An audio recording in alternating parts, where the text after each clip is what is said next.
नमस्कार, मैं हूं प्रीति रघुनंदन। आप देख रहे हैं पत्थर की लकीर। कोरोना का खतरा बहुत तेजी से बढ़ रहा है। उससे बचने के लिए मास्क किसी सुरक्षा कवच से कम नहीं। न्यूज 18 भी इसी सुरक्षा कवच यानी मास्क के लिए मुहिम चला रहा है। #मास्क पहनो इंडिया। मेरे चेहरे पर जो मास्क इस वक्त देख रहे हैं आप, ये कोरोना से बचाता है। इसलिए मेरी आपसे दरख्वास्त है कि आप मास्क जरूर पहनिए। और इसी के साथ आइए आपको रिपोर्ट्स दिखाते हैं। क्या आप जानते हैं कि देश में कोरोना की दूसरी लहर ने अपना नया रूट चुन लिया है? उस नए रूट पर वायरस ने तबाही का जो ट्रेलर दिखाया है वो पूरे देश के लिए बहुत चिंताजनक है, क्योंकि अब तक हमने और आपने कोरोना की दूसरी लहर के सामने शहरों की उखड़ती सांसों का दर्द देखा है। लेकिन अब आपको कोरोना वायरस के नए रूट पर लेकर चलते हैं, जहां वायरस ने साइलेंट तरीके से घुसपैठ कर ली है। हम बात कर रहे हैं गांव में कोरोना विस्फोट की, जहां न ठीक से टेस्ट हो रहे हैं, ना समय पर रिपोर्ट आ रही है, ना आइसोलेशन सेंटर पर जरूरी सुविधाएं हैं और ना ही अस्पतालों में कोरोना से निपटने के इंतजाम, ना पर्याप्त डॉक्टर्स, ना दवाएं। और इसलिए जिन गांव में आजकल के मौसम में फसल की कटाई के बाद खुशियां घर घर दस्तक देती हैं, शादी ब्याह होते थे, वहां अब कोरोना का मातम गूंज रहा है। देखिए देश के गांवों से कोरोना पर न्यूज 18 की यह खास रिपोर्ट।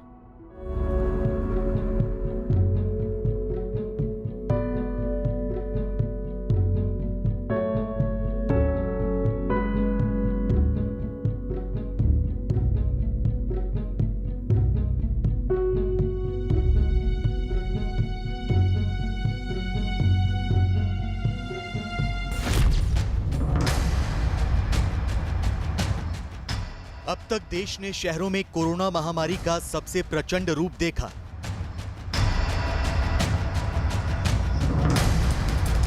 लेकिन क्या आप जानते हैं कि पिछले 15 दिनों से गांवों में क्या हालात हैं? आज आपको कई राज्यों के अलग अलग गांवों से कोरोना की सबसे सच्ची ग्राउंड रिपोर्ट दिखाएंगे।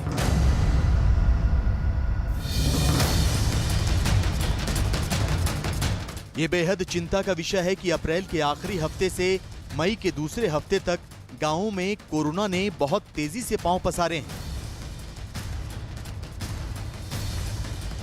देश के गांवों में कितनी तेजी से कोरोना का कहर टूटा है, इसे आंकड़ों में देखिए। महाराष्ट्र में 9 अप्रैल से 9 मई के बीच कोरोना के नए केस 24% बढ़ गए। वहीं उत्तर प्रदेश में इस दौरान कोरोना केस में 14% की बढ़ोतरी दर्ज की गई। मध्य प्रदेश के ग्रामीण इलाकों में 9 अप्रैल से 9 मई तक कोरोना केस 5% की दर से बढ़े हैं। इसके अलावा गुजरात में सैकड़ों गांव कोरोना से प्रभावित हैं। मेडिकल सुविधाओं के अभाव में लोग जमीन पर लेटकर इलाज करवाने के लिए मजबूर हैं। वहीं बिहार के गांव में कोरोना के मामलों में चिंताजनक रूप से 23% की बढ़ोतरी दर्ज की गई है। कोरोना की दूसरी वेव आएगी, इसके बारे में इसी मंच से बार बार शब्दों में, अलग शब्दों में जागृत किया गया। 20% सीरो पॉजिटिविटी है, 80% लोग वल्नरेबल हैं, वायरस कहीं गया नहीं है, दूसरे देशों में भी वायरस उभर के वापस आता है। ये चेतावनी, ये थॉट हमेशा रही है। माननीय प्रधानमंत्री जी ने 17 मार्च को इमर्जिंग सेकेंड वेव के बारे में देश को बिना पैनिक क्रिएट करते हुए कन्वे किया कि हमें इससे लड़ना है। शहरों में कोरोना की दूसरी लहर ने आंसुओं का सैलाब ला दिया था, लेकिन अब गांवों में भी कोरोना का दर्द आंखों से दरिया बनकर बह रहा है।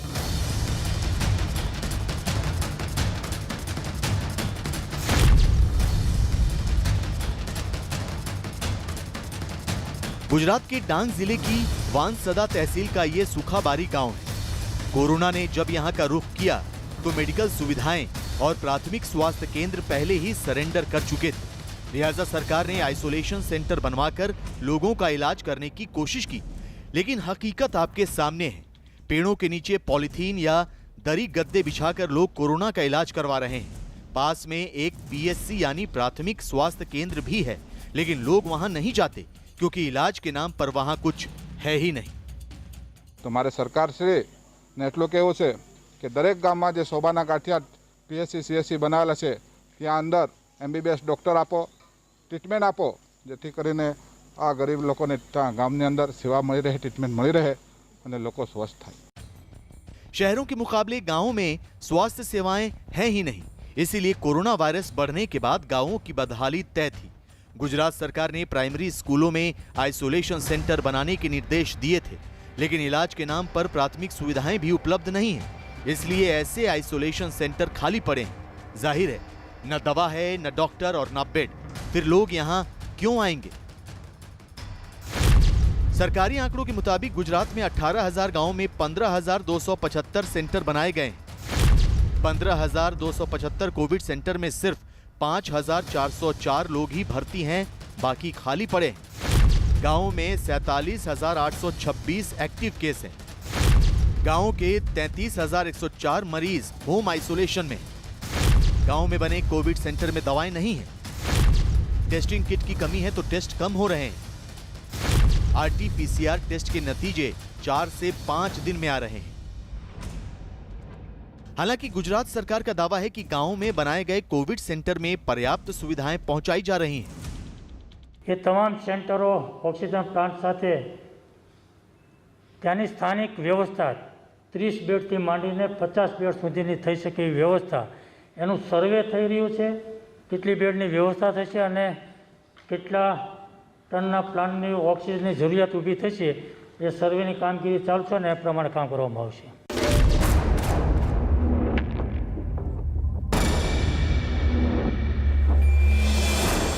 गुजरात के छोटा उदयपुर जिले के कनलवा गांव में कोरोना तो क्या, सामान्य इलाज के लिए भी लोग तरस रहे हैं। सरकारी स्वास्थ्य केंद्र पर ताला लगा है। 5,000 की आबादी वाले इस गांव के लोगों का दावा है कि कोरोना ज्यादातर घरों में दस्तक दे चुका है, लेकिन डॉक्टर एक हफ्ते में एक बार आते हैं, वो भी सिर्फ 2 घंटे के लिए। डॉक्टरो जो आज लीधा होत तो आज अमारी पब्लिक मरी ना होत અને આ ડોક્ટર આજે અહીંયા ડોક્ટર નથી પણ તેમ છતાં સ્ટાફ નર્સ પણ 24 કલાક અમને આ કનલવા ગામની અંદર જોઈએ જેથી અમારે આજુબાજુમાં 10 ગામડા આવરાયેલા છે એ ગામના માણસો અહીંયા લાભ લઈ શકે।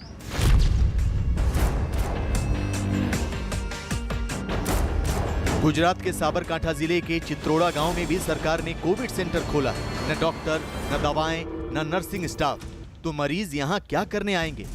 अफसोस, मरीजों के न आने की वजह से नाम का ये कोविड सेंटर बंद कर दिया गया। गांवों की मेडिकल सुविधाओं का सच किसी से छिपा नहीं है। न्यूज़ 18 की ग्राउंड रिपोर्ट में आपको कोरोना से लड़ते गांवों की एक-एक तस्वीर दिखाते हैं।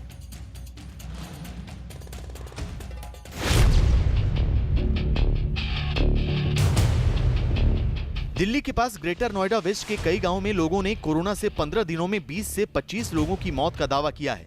ये ग्रेटर नोएडा वेस्ट का जलालपुर गांव है, जिसकी आबादी करीब 5,000 है। यहाँ कोरोना का कहर बहुत ज्यादा है। गांव के ज्यादातर घरों में लोग बीमार हैं। अधिकतर लोगों में कोरोना के लक्षण हैं। गांव के लोगों का दावा है कि इलाके के नोडल ऑफिसर और CEO को भी चिट्ठी लिखी गई है, लेकिन मेडिकल सुविधाओं को लेकर अब तक कोई जवाब नहीं मिला। न्यूज़ 18 इंडिया आपको उन गांवों तक लेकर आया है जिन गांवों में स्थिति अब बदतर होती जा रही है। इस वक्त ग्रेटर नोएडा वेस्ट में हम लोग मौजूद हैं। यहाँ पर 2 से 3 गांव आसपास हैं और हर गांव की आबादी अच्छी खासी है। 4 से 5,000 लोग एक गांव में रहते हैं। लेकिन इस गांव के लोगों से जब बातचीत हुई तो पता चला कि रोजाना कई लोगों की यहाँ पर मौतें हो रही हैं। पिछले 15 दिन के अगर आंकड़ों की बात करें तो आसपास के हर गांव में 20 से 25 लोगों की मौत हो रही है। बता रहे थे कि आपके गांव में तो पिछले 15 दिन में 20 से 25 लोगों की मौत हुई है, जिसमें यंग लोग ज्यादा थे। आपने बताया कि 2 भाइयों की एक ही घर में मौत हो गई है। जी, ये ग्रेटर नोएडा वेस्ट के जितने भी गांव हैं सब में 20-25 का एवरेज 10 दिन का है। और ये सबकी सब जो मौतें हुई हैं, जाने गई हैं, ये इलाज ना मिलने की वजह से, हॉस्पिटल में एडमिशन ना मिलने की वजह से, या हॉस्पिटल जो प्राइवेट हॉस्पिटल है 4-4, 5-5 लाख वसूल रहे हैं, उसमें जो समर्थ नहीं है गरीब लोग, उनकी वजह से मौतें हो रही हैं। और इस पे ना तो कोई स्वास्थ्य विभाग का गांव में कोई कर्मचारी आए हैं। इनकी संक्रमित जो लोग हैं गांव में, अब भी हजारों लोग अपने घरों में संक्रमित हैं। आप ये बताइए कि स्थिति क्या है? आप तो मेडिकल फील्ड से जुड़े हुए हैं, क्या सब में कोविड के सिम्टम्स नजर आ रहे हैं? सब में ही कोविड के सिस्टम आ रहे हैं। जो उनका एंटीजन कराते हैं, एंटीजन तो नेगेटिव आता है। RT-PCR कराते हैं, RT-PCR की रिपोर्ट 3 दिन में दे रहे हैं और उसमें बाद में चलता है पॉजिटिव आता है। फिर उसके बाद में उससे पहले हम CT करा देते हैं, HRCT कराते हैं। HRCT में जो लोग बागों की आ रही है, किसी का 25-70 आ रहा है, किसी का 20-25 आ रहा है, 25-20 भी चल रहा है, बराबर भी चल रहा है। कुछ लोगों को ऐसी कंडीशन चल रही है अभी भी, कुछ पैसा से मजबूर है लोग बाग जो घर पे ही ट्रीटमेंट कराते हैं, वो मेरे पास कॉल करते हैं। मैं अपना फोन ऑन रखता हूँ 24 घंटा, क्योंकि मुझे पता नहीं कब किसका फोन आ जाए।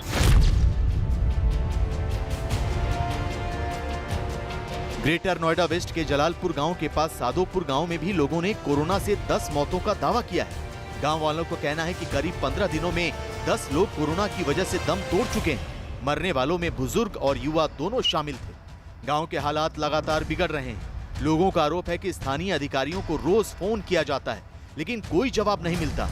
स्कूल और कम्युनिटी हॉल बंद पड़े हैं। गांव के लोगों की अपील है कि इन्हें कोविड सेंटर में तब्दील करके लोगों को इलाज दिया जाए। ग्रेटर नोएडा के अलग अलग गांव में हम लोग जा रहे हैं। इस वक्त जिस गांव में हम पहुंचे हैं उसे सादोपुर गांव कहते हैं और इस गांव में भी लगभग वही स्थिति है जो अब तक हमने दूसरे गांव में देखी। यहां पर भी पिछले 10-15 दिनों की बात की जाए तो 8-10 लोगों की मौत हो चुकी है और हर घर में एक न एक व्यक्ति कोरोना के लक्षण के साथ बीमार पड़ा हुआ है। स्थिति ऐसी है कि लगातार मौतें हो रही हैं और इस वजह से गांव के लोग बहुत डरे हुए हैं। हाँ जी, गांव के लोग बहुत डरे हुए हैं। माने सरकार तो कह रही है कि भाई जो है हम सारी सुविधाएं दे रहे हैं, लेकिन अधिकारी को यहाँ आता नहीं है। अभी जो है मेरे गांव में 8 मौत हो चुकी हैं। उस सब में कोरोना के लक्षण थे अधिकतर। कोरोना के लक्षण थे। हाँ, गांव में अभी भी जो अगर आज भी टेस्ट कराएं तो गांव में अभी भी 25-30 लोग अभी भी कोरोना से पॉजिटिव मिलेंगे। हाँ जी। तो क्या कोई सैनिटाइज करने के लिए आता है, छिड़काव के लिए आता है? क्या कुछ दवाइयाँ यहाँ पर बांटी जा रही हैं? कुछ व्यवस्था है लगता है? नहीं, कोई सैनिटाइज करने नहीं आया, ना ही दवाई बांटना आया कोई भी।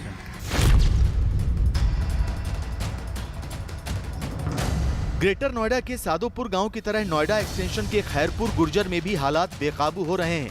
कोरोना के लक्षण वाले लोगों की जांच समय पर नहीं हो पा रही, जिसकी वजह से वायरस दूसरों में फैलने का खतरा बढ़ रहा है। जो लोग बीमार हो रहे हैं उन्हें ना तो आइसोलेट करने का इंतजाम है और न ही इलाज की कोई व्यवस्था।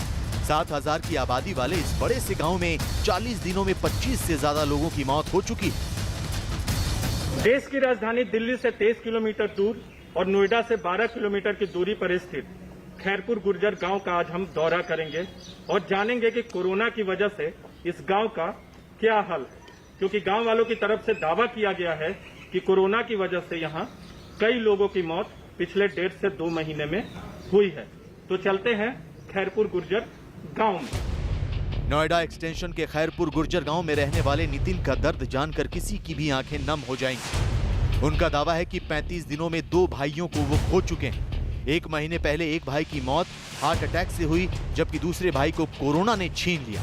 कोरोना पॉजिटिव भाई को बचाने के लिए 35,000 रुपए का ऑक्सीजन सिलेंडर ब्लैक में लेकर आए, लेकिन अस्पताल में बेड नहीं मिला और समय पर इलाज भी नहीं हो सका। इलाज चल रहा था, बस बाहर से एडमिट कहीं नहीं हुआ था। दवाई लेकर आते थे, कह रहे थे बेड खाली नहीं है। बस दवाई घर पे चल रही थी, ऑक्सीजन भी घर पे लगी हुई थी, बाकी एडमिट कहीं नहीं था। और 6-7 दिन में ही हो गया डेथ। जी हाँ। नितिन की तरह खैरपुर गुर्जर गांव के राहुल शर्मा के परिवार को भी कोरोना ने तबाह कर दिया। राहुल के सिर से मां का साया उठ गया। कोरोना के तमाम लक्षण के बीच अनीता शर्मा अस्पतालों में दर दर भटकती रही।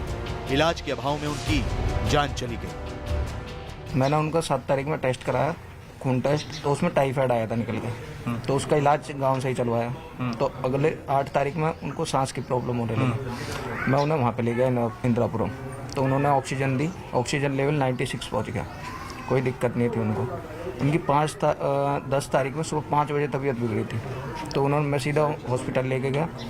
तो उन्होंने कह दिया कि हमारे पास ना ऑक्सीजन है ना हमारे पास वेंटिलेटर है। तो उन्होंने बोल दिया कि या तो शारदा लेके जाओ या काशीराम लेके जाओ।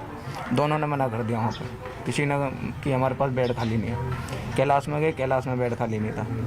हम 40-40 हज़ार रुपये मांगते हैं एक दिन के, जिस हॉस्पिटल में ना ऑक्सीजन है ना वेंटिलेटर है। कि आईसीयू में रखेंगे कि हमारे पास कोई कहता है 1 घंटे की है, हमारे पास 2 घंटे की ऑक्सीजन दे सकते हैं बस हम, तो वो 40-40 हज़ार रुपये मांगते हैं। तो उन्होंने बोल दिया कि वेंटिलेटर की ज़रूरत है, तो वेंटिलेटर कहीं पे मिला नहीं, तो उन्होंने 8:30 बजे दम तोड़ दिया।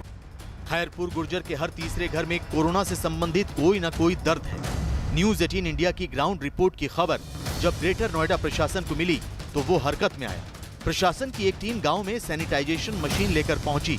ग्रेटर नोएडा के सीईओ नरेश भूषण खुद गांव पहुंच गए। ग्रेटर नोएडा प्राधिकरण के चेयरमैन नरेंद्र भूषण जी इस वक्त हमारे साथ हैं। न्यूज 18 इंडिया पे खबर भी चली, उसके बाद जो है यहाँ इंस्पेक्शन करने भी आए हैं, क्योंकि बहुत सारे ऐसे लोग हैं जो कोरोना लक्षण के बाद जिनकी मौत हुई है गांव वाले के। यहाँ पर पीएचसी विसर्ग में रोजाना टेस्टिंग 10 से 5 होती है और उसके अलावा गाँव में भी कभी कभी एंटीजन टेस्ट किए जाते हैं। कई लोगों की टेस्टिंग हुई। जैसे मैं अभी एक घर में गया, एक बच्चे की हार्ट अटैक से मृत्यु हुई, पर दूसरे बच्चे के लक्षण निश्चित तौर पर कोरोना वाले थे। टेस्टिंग भी हुई, उसकी पॉजिटिव रिपोर्ट भी आई थी, परंतु क्योंकि जैसा हुआ इसमें देखा गया कि यूथ को काफी अधिक अफेक्ट करा जाता है, तो उसको शायद बचाया नहीं जा सका। दिल्ली से सटे गांव में भी कोरोना को लेकर किसी तरह का सर्वे नहीं हुआ ताकि वायरस की रोकथाम और लोगों को बचाने के लिए जरूरी इंतजाम किए जा सके। इस गांव में अभी तक सर्वे नहीं हुआ, गांव वालों ने बताया कि जो कोरोना इसमें हुआ है। डॉक्टर सचिंदर मिश्रा जी साहब, ये सर्वे हुआ है, सर्वे हुई है और टेस्टिंग भी हुई है। कल पहली बार टेस्टिंग, कल पहली बार टेस्टिंग हुई है। उससे पहले कोई टेस्टिंग 9 टीवी की वजह से उन्होंने जो दिखाया उसकी बाद टेस्टिंग हुई है। देखिए आप बता रहे हैं कि पहले सर्वे नहीं हुआ, सर्वे भी हुआ है और टेस्टिंग कल हुई है, जिसमें कि 115 लोगों की टेस्टिंग हुई है और उसमें 5 लोग पॉजिटिव आए हैं। और यहाँ राहुल जी, यहाँ क्या हुआ था? इस घर में हुई है, इसमें भी ये कैलाश वाले यही हैं? नहीं, दूसरे हैं, बीमार थे, इलाज भी नहीं मिल पाया इन्हें। लक्षण था इनका, हाँ प्रॉब्लम थी इनका, वो काफी सांस लेने में दिक्कत थी इन्हें और ऑक्सीजन लेवल कम हो गया था इनका। आपके यहाँ कोरोना पॉजिटिव की डेथ हुई थी आपके भाई की, तो आप लोग के टेस्टिंग के लिए भी कहा है? टेस्टिंग के लिए कुछ नहीं कहा, उन्होंने कहा आप कहाँ लेके गए उन्हें। हमें जहाँ अच्छा लगा हम सारे में लेके घूमे, कहीं बेड मिला, कहीं ऑक्सीजन नहीं थी। तो आपको क्या उम्मीद थी? आपको प्रशासन से क्या उम्मीद है ऐसे मौके पे? क्या कुछ भी नहीं, जब पहले ही कुछ नहीं करा तब क्या करेंगे हमारे लिए? जो बात है जी, कोई उम्मीद नहीं प्रशासन? कुछ नहीं सर, जब हम पहले लेके घूमते रहे, सरकारी में बेड नहीं था, ऑक्सीजन नहीं थी, जो 1500 रुपये सिलेंडर था उन्हें 35,000 में खरीदा खुद, गरीब आदमी हम और कैसे करें। प्रशासन के मुताबिक गांव में एक दिन पहले ही एंटीजन टेस्ट जरूर हुआ था, लेकिन 100 लोगों के टेस्ट में 5 कोरोना पॉजिटिव पाए गए थे। 7,000 की आबादी वाले गांव में सिर्फ 100 लोगों का टेस्ट, ये मेडिकल इंतजामों का सच बताने के लिए काफी है, क्योंकि गांव वालों के मुताबिक जब ज्यादातर लोगों को कोरोना के लक्षण हैं, तो इलाज के बजाय सिर्फ एंटीजन टेस्ट की औपचारिकता करके क्या लोगों की जिंदगी खतरे में नहीं डाली जा रही? और फिलहाल वक्त एक ब्रेक का, लेकिन ब्रेक के बाद आपको दिखाएंगे कोरोना की कमर तोड़ने वाली रामबाण दवा के बारे में। ऐसी देसी दवा जो कोरोना को बेदम कर देगी। साथ ही आपको दिखाएंगे कोरोना से भी घातक हमला, वो भी आसमान से। आधी रात को आकाश में विश्व युद्ध का पहला ट्रेलर दिखाई दिया, जिसमें इतना बारूद बरसा कि 50 से ज्यादा लोगों की जान चली गई। तबाही का वो मंजर दुनिया के लिए वर्ल्ड वॉर का संकेत लग रहा है। पूरी खबर एक छोटे से ब्रेक के बाद।